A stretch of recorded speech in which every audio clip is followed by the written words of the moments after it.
3,000 people watched it happen.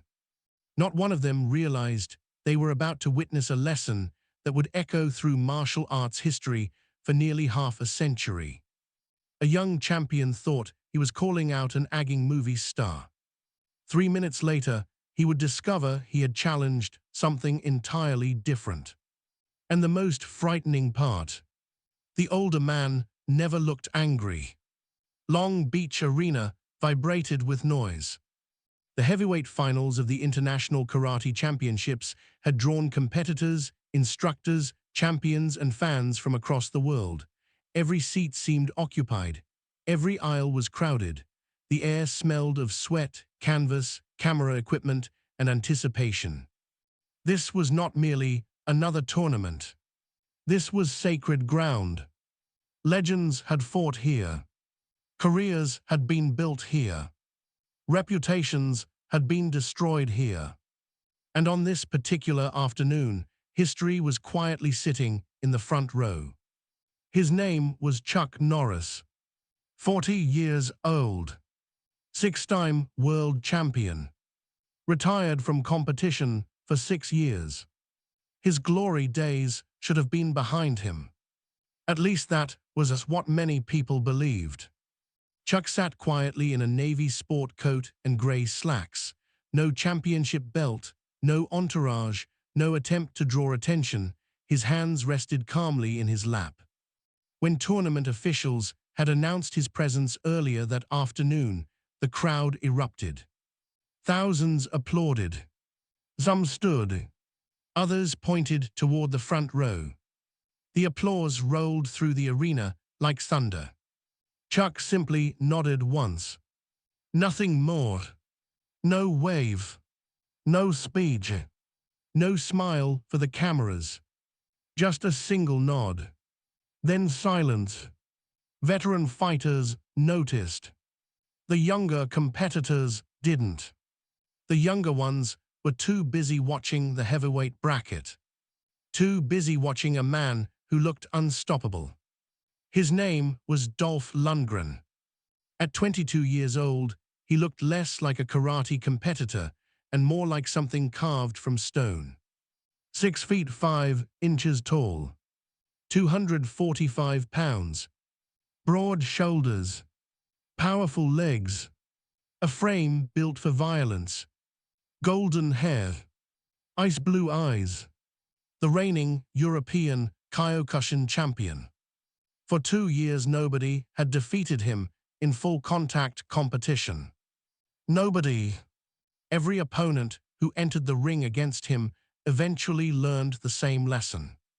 He hit harder than they expected. Much harder. And he never stopped coming forward. That afternoon, he moved through the heavyweight bracket like a storm tearing through a quiet town. His first opponent lasted barely 2 minutes. His second survived only slightly longer. The third match changed the atmosphere of the entire arena. The semifinal paired Dolph against a respected Tang Soo Do fighter from Houston. 230 pounds. Experienced. Dangerous. A man nobody expected to be overwhelmed. 19 seconds after the opening bell, he was on the floor. The finishing kick arrived so quickly that spectators near the front rows heard the impact before they understood what they had seen. The crack echoed through the arena. A sharp sound. A violent sound. The kind of sound that instantly silences conversation. Medical personnel rushed forward. Spectators leaned out of their seats. For several uncomfortable seconds, nobody spoke. The fighter eventually rose. But the mood inside Long Beach Arena had changed. People were no longer asking if Dolph could win. Now they were asking who could survive him. Across the arena, Chuck Norris watched. His expression never changed. Not after the knockout. Not after the crowd reacted. Not after the medical team entered the mat. Nothing. He simply watched. Patiently. carefully, the way a chess master watches pieces moving across a board. And something else was happening, something most people never noticed. The more Dolph dominated, the more excited the crowd became. The more excited the crowd became, the more confident Dolph looked. The more confident Dolph became, the closer he moved toward a mistake. A mistake he could not yet see. The final began shortly afterward. Dolph versus Mike Stone Jr., San Diego's best heavyweight. 6'2". Technically brilliant. Undefeated throughout the tournament. One of the few competitors people believed could challenge the European champion. For a moment, hope existed. Then reality arrived. The match lasted 1 minute and 40 seconds. By the end of it, Mike Stone Jr. was down. Dolph remained standing. Victorious. Again. The arena applauded. But the applause sounded different now. Uneasy. Conflicted. Because dominance is entertaining. But overwhelming dominance makes people uncomfortable, especially when it starts to look effortless. Tournament founder Ed Parker stepped forward carrying the championship trophy. Chrome. Walnut. Nearly 3 feet tall. Camera flashes exploded around the mat. Photographers crowded closer. Officials smiled. Everything appeared perfectly normal. Dolph accepted the trophy. He raised it overhead. The crowd applauded once more. Ed Parker nodded and turned away. That should have been the end. Instead, it became the beginning. Because Dolph didn't leave. He remained standing, motionless, thinking. A few officials exchanged confused glances. Something felt wrong. Then Dolph began walking. Not toward the exit. Toward the announcer's table. The closer he got, the quieter the arena became. People sensed something. Not logically. Instinctively. Human beings can feel when a moment is changing. When history quietly shifts direction. Dolph reached the table, extended one hand, and picked up the microphone. Immediately, the atmosphere transformed. Tournament winners don't take microphones. They take photographs. They bow. They celebrate. Then they leave. That is how things work.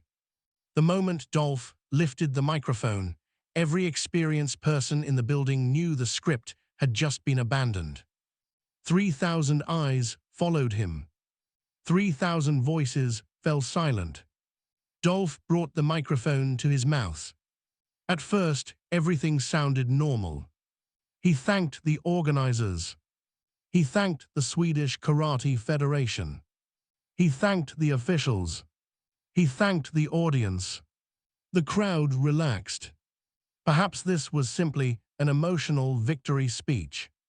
Perhaps nothing unusual was about to happen. Then came the pause. A small pause. But sometimes a single pause changes everything. Dolph looked across the arena. His voice hardened. I have spent the last week watching karate in America. The crowd listened. I have seen many athletes. Another pause. But I have not seen much fighting. The silence deepened. Several black belts exchanged looks. Others shifted in their seats. Everyone felt the temperature of the room change. Dolph continued. In Europe, we fight full contact. His accent made every word sound heavier. Real punches. Real kicks. No stopping. No touching. No points. His eyes swept across the audience. Then came the sentence that crossed the line. What I have seen here. He paused again. It looks more like dancing. The reaction was immediate. A wave of murmurs rolled through the arena. Not boos. Not yet. Something worse. Disbelief. People weren't angry. They were stunned. Because everyone understood exactly what he was saying. And Dolph wasn't finished. Not even close. He spoke about European champions. He spoke about toughness. He spoke about real combat. With every sentence, the tension tightened. With every sentence, more heads turned toward the front row. Toward the man in the navy sport coat. Toward the man who still hadn't moved. Then Dolph finally said the name. Chuck Norris. The arena froze. Completely. You could almost feel 3,000 people stop breathing at the same moment. Dolph pointed directly toward the front row. Not toward the section. Not toward the crowd. Toward Chuck himself. Every camera instantly turned. Every eye followed. Every conversation died. 6-time world champion.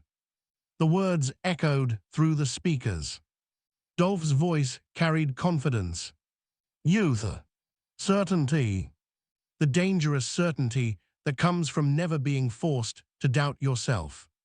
I watched your movies. A few nervous laughs emerged. I watched the octagon. Maury silence. It was very Hollywood. The arena became motionless. Nobody knew what would happen next.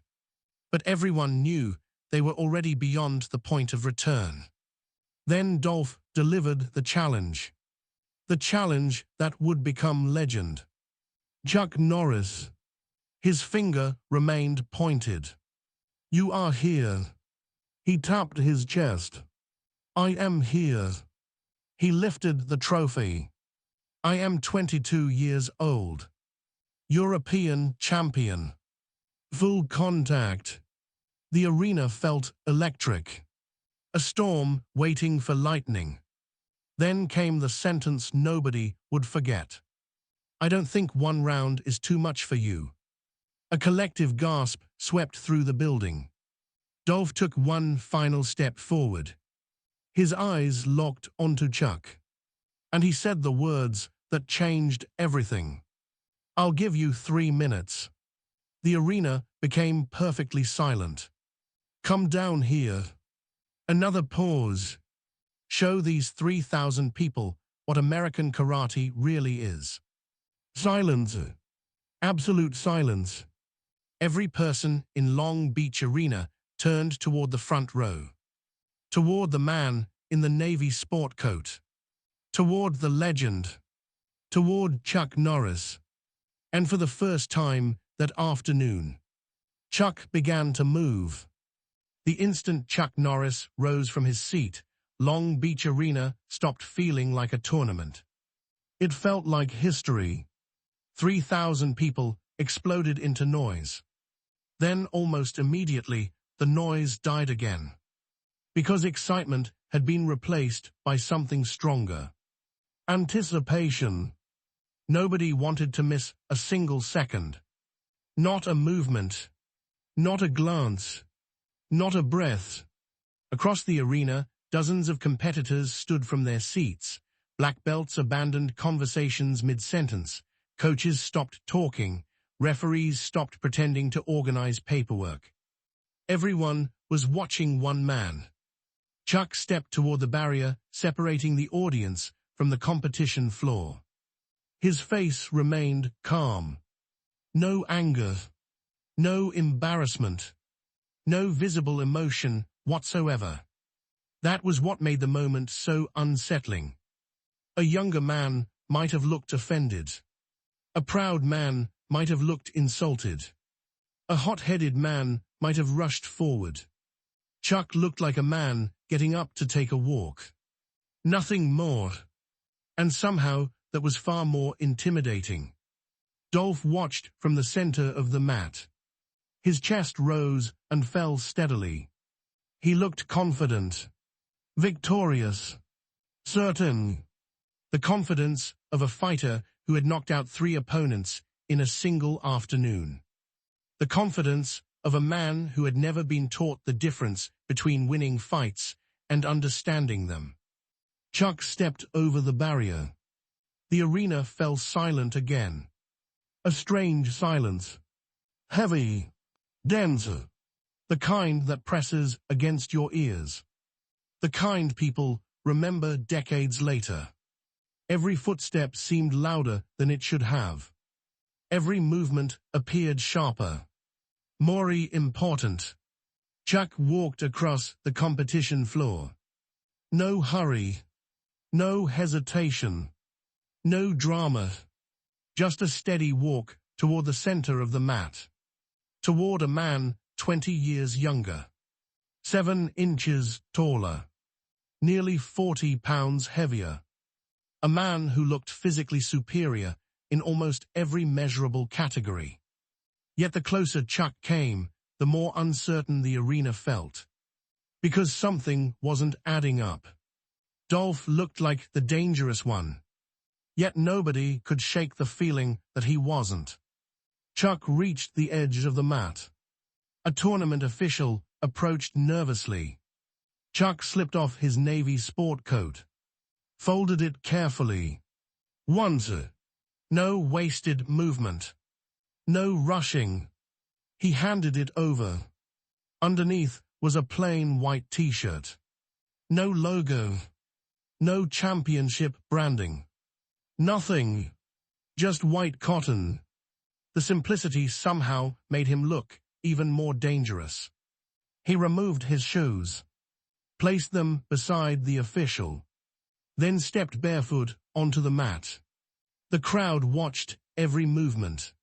Nobody spoke. Nobody coughed. Nobody dared break the spell. The arena had become a church, and the sermon was about to begin. 8 feet separated the 2 men. Dolph stood tall, massive, powerful, his tournament gi still crisp despite the day's battles. His trophy sat near the edge of the competition area, a monument to everything he had accomplished. Chuck stood opposite him. Gray slacks, white shirt, bare feet, no belt. No visible rank. No symbols. No trophies. Nothing except 40 years of experience. The contrast was almost absurd. One looked like a champion. The other looked like somebody's father. And yet the tension favored only one man. Ed Parker stepped forward. The veteran promoter understood something many younger spectators did not. There was no stopping this now. The challenge had been issued publicly. The response had been accepted publicly. The lesson would have to finish itself. He raised the microphone. Ladies and gentlemen. His voice echoed through the arena. Unscheduled exhibition. The crowd erupted. 1 round. Louder. 3 minutes. Even louder. Full contact. Now the arena shook. Ed Parker looked toward both men. Dolph Lundgren. A roar. Chuck Norris. The roof nearly came off. Then Parker raised one hand. Silence returned. Instantly. Thousands of people holding their breath. Waiting. Parker lowered his arm. Fighter. Dolph exploded forward. Exactly as many Kyokushin fighters do. Direct. Aggressive. Violent.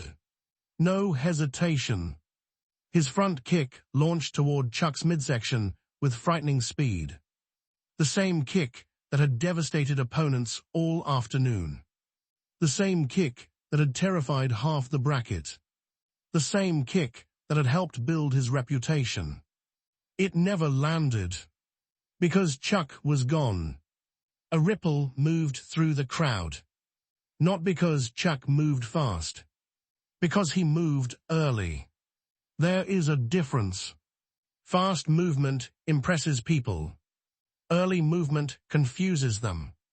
Chuck didn't react. He appeared to know where the kick would go before Dolph himself fully committed to throwing it. One instant, he was standing there. The next, he wasn't. The kick cut through empty air. The crowd gasped. Dolph immediately turned and attacked again. Roundhouse kick. Nothing. Punch combination. Nothing. Step-in pressure. Nothing. Chuck kept moving. Not retreating. Not running. Just shifting. A few inches here. Half a step there. Tiny adjustments. Minimal effort. Maximum effect. Within 30 seconds, something strange began happening. Dolph was working. Chuck wasn't. The young champion's muscles tightened. His breathing deepened. His movements became larger. Meanwhile, Chuck looked relaxed. Almost casual.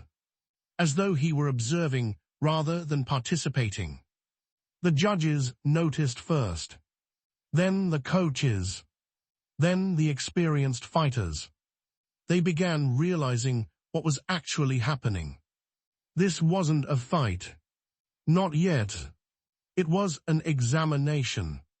And Dolph was unknowingly taking a test. Every attack revealed information. Every movement revealed habits. Every combination revealed assumptions. Chuck wasn't avoiding techniques. He was reading a human being. The distinction mattered. A lot. 1 minute passed. Dolph threw a spinning back kick. The crowd gasped. Nothing. Chuck had already shifted position. Another combination. Miss. Another kick. Miss. Again. Miss. Again. Nothing. A murmur spread through the audience. People weren't reacting to what Dolph was doing anymore. They were reacting to what Chuck wasn't doing. He wasn't striking. He wasn't countering. He wasn't attacking. Why? What was he waiting for? The mystery created its own tension. Every second increased the pressure. Dolph attacked harder. Vasto. More urgently. And that urgency created the first crack. Because confidence and impatience often wear the same face. 1 minute 30. For the first time all afternoon, Dolph looked frustrated. The expression appeared for only a moment.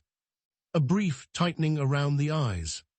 A subtle clenching of the jaw. But Chuck saw it. Veteran fighters in the audience saw it too. The emotional balance had shifted. Not physically, psychologically. And once that happens, fights begin ending long before anyone falls down. The crowd leaned forward. Nobody wanted to blink. Dolph charged again. Punchy. Punchy. Low kick. Nothing. The attacks continued landing exactly where Chuck had been. Never where he was. The effect was becoming almost surreal. Like watching a hunter chase a shadow. Then came the realization. The terrifying realization. Chuck wasn't surviving. He was controlling. The entire fight. Every inch. Every angle. Every exchange. He owned the distance between them. And Dolph didn't seem to understand it yet. That distance looked small. Maybe half a step. Maybe less. But it might as well have been a mile. Because every weapon Dolph possessed required that gap to close. Every strength. Every combination. Every knockout technique. Everything depended on getting inside. And Chuck refused to allow it. Not with speed. Not with power, with understanding. The difference was enormous. 2 minutes remained. Then 1 minute. And suddenly, something happened that changed the atmosphere completely. Dolph realized he was losing. Not on scorecards. Not physically. Something worse. He was losing control. For the first time all day, he could not impose his will on another fighter. For the first time all day, someone was forcing him to fight a battle he did not understand. And that realization frightened him. Not consciously. Instinctively. The audience felt it too. Pressure built. Every second became heavier. Every attack became more desperate. Every missed strike drained more confidence. The lesson had begun. But the hardest part was still coming. Because in the final minute of the exhibition, Chuck Norris would finally stop teaching with movement and start teaching with action. And what happened next would become the part people remembered for the next 46 years. The final minute began with something nobody in Long Beach Arena expected. Fear. Not the fear of getting hurt. Not the fear of losing. Something deeper. The fear of realizing that everything you believed about yourself might be incomplete. For the first time that afternoon, Dolph Lundgren looked uncertain. Only slightly. Most spectators never noticed it. But the fighters did. The coaches did. The old masters sitting quietly around the arena did. They saw it in the tightening of his shoulders, the urgency in his footwork, the extra force behind every attack, the invisible crack forming beneath confidence. Because confidence is calm. Desperation is loud. And Dolph was beginning to get loud. The crowd leaned forward. 3,000 people. Not one conversation. Not one distraction. Only the sound of feet sliding across canvas. Only the sound of breathing. Only the sound of a young champion trying harder with every second. And a veteran refusing to give him anything. Dolph surged forward again. Punchy. Misser. Kick. Misser. Combination. Nothing. The frustration was becoming visible now. His attacks were still dangerous. Still explosive. Still fast. But they no longer carried certainty. And when certainty leaves a fighter, mistakes begin arriving. Chuck saw it immediately. The opening. The emotional shift.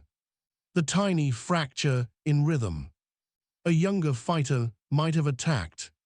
A proud fighter might have tried to finish. Chuck did neither. Because this had never been about proving he could win. Everyone in the building already knew he could fight. That wasn't the lesson. The lesson was something far more valuable. The lesson was understanding. 2 minutes had passed. Then 2 minutes and 10 seconds.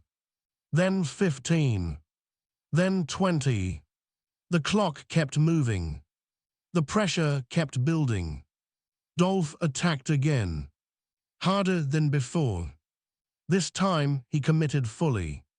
No hesitation. No caution. No reserve. A head-high roundhouse kick exploded toward Chuck. It was the kick. The same kick that had demolished opponents all afternoon.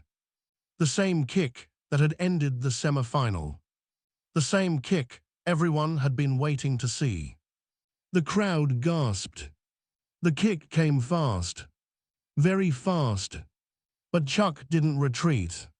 He didn't duck. He didn't block. Instead, he did something that looked almost impossible. He stepped into it. The arena froze. His left hand caught Dolph's ankle while the kick was still extending. The timing was so precise that many spectators didn't understand what had happened until it was already over. Chuck shifted his weight. Nothing dramatic, nothing violent, just perfect timing. His foot moved. A short side kick. A tiny adjustment. A single interruption to balance. That's all. Dolph's planted leg disappeared beneath him. The European champion crashed onto his back. The impact thundered through the arena. 245 pounds hitting canvas. Hard. The entire building reacted at once. A collective explosion of shock. Some people jumped from their seats. Others simply stared. Because what they had witnessed looked effortless.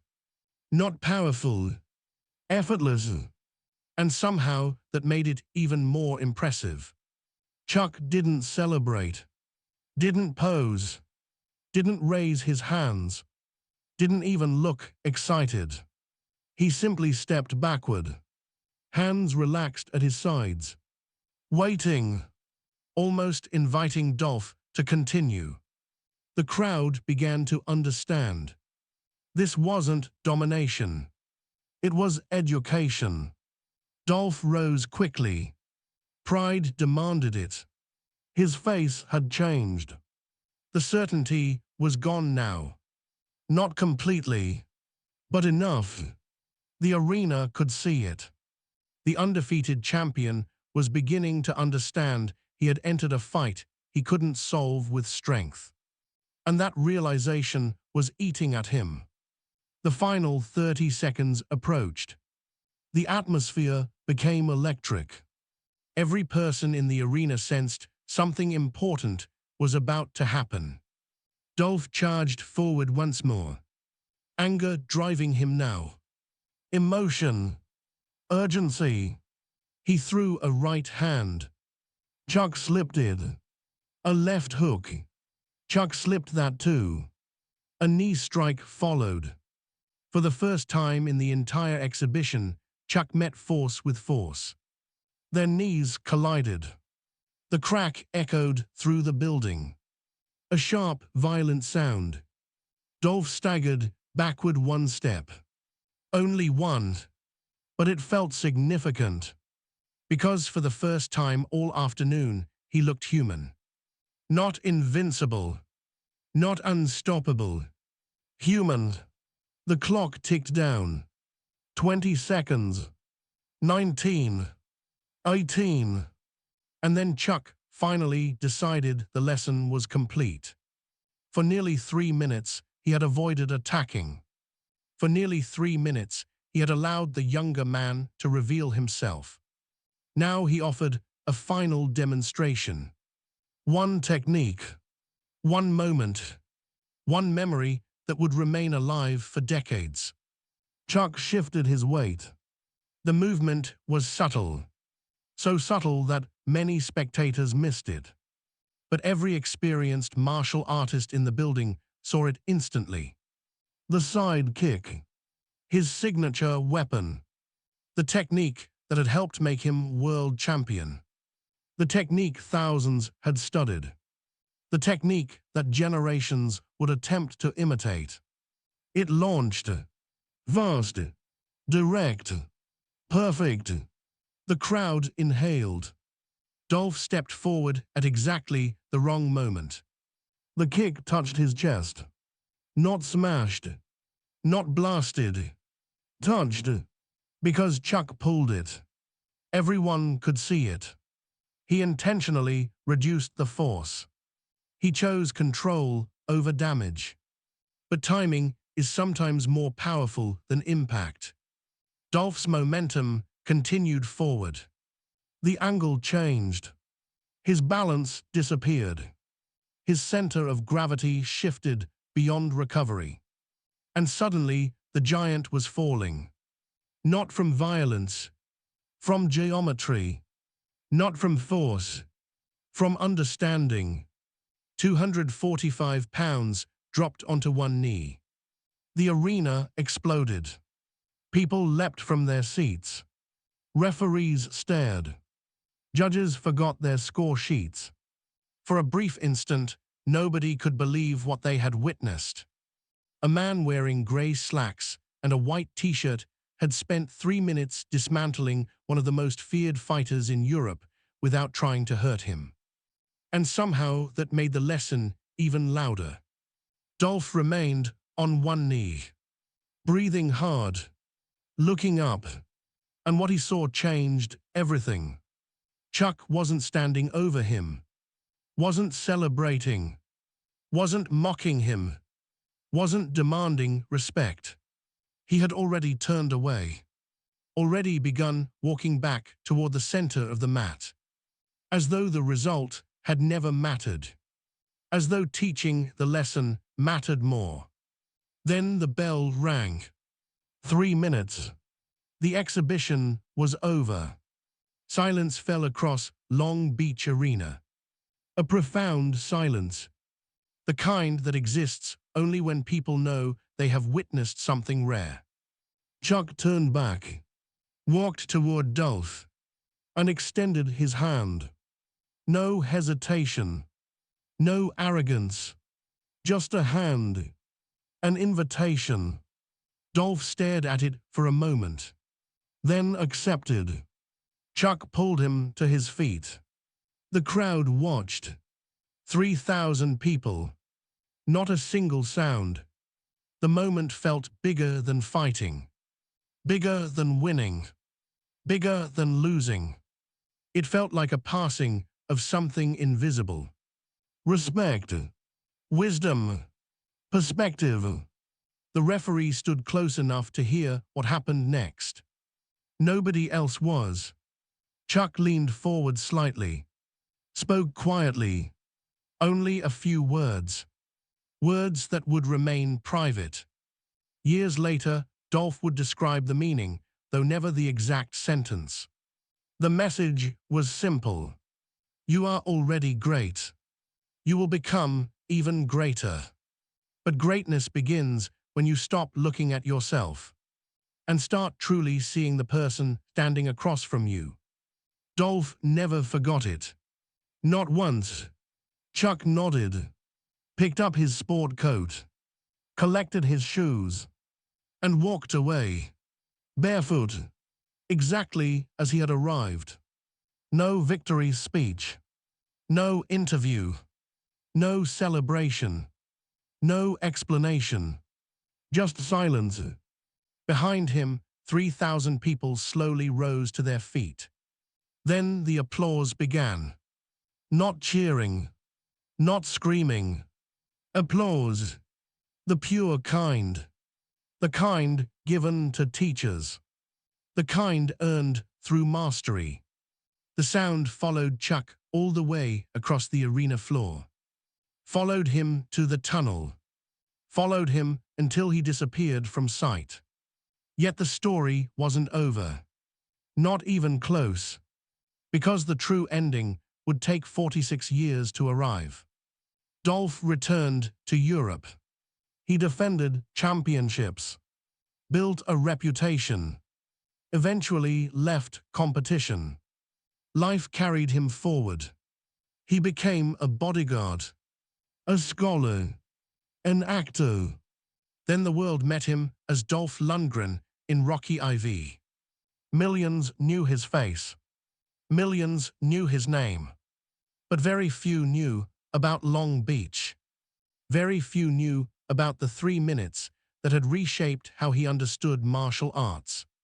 And through all those years, Chuck never spoke publicly about it. Not really.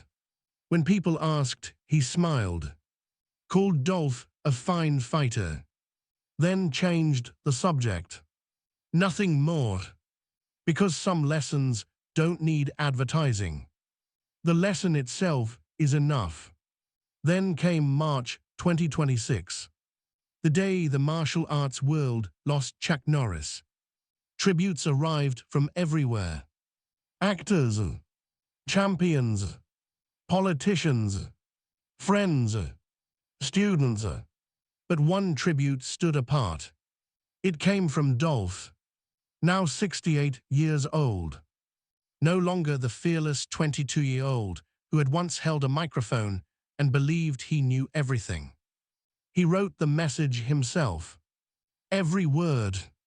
He called Chuck a champion, a role model, a man of strength, a man of humility, a man worthy of respect.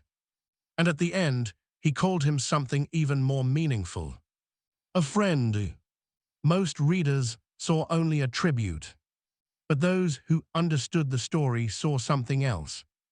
They saw the final chapter of a conversation that had begun 46 years earlier on a Saturday afternoon in Long Beach. A conversation without anger, without humiliation, without revenge. A conversation taught through movement, through patience, through understanding. The crowd that attended that tournament carried the story home. They told friends, students, children, training partners. The details changed over the years. Legends always do. But one truth never changed. A young champion challenged a legend. The legend accepted. And in 3 minutes, without throwing a single full power strike, he taught a lesson that would outlive both men. Because the greatest fighters are not always the strongest. They are not always the fastest. They are not always the youngest. The greatest fighters are the ones who see reality clearly, while everyone else is trapped inside their own assumptions. That afternoon, one man walked onto the mat, seeing an aging movie star. The other walked onto the mat, seeing a gifted young champion with a future. Only one of them was looking at what was truly there. And that difference decided everything. For 3 minutes, Long Beach Arena witnessed something extraordinary. Not a fight, not a victory, not a defeat, a lesson. And 46 years later, people were still talking about it. Because punches fade, trophies gather dust, records are eventually broken. But wisdom survives. And on that afternoon in 1980, in front of 3,000 silent witnesses, wisdom won.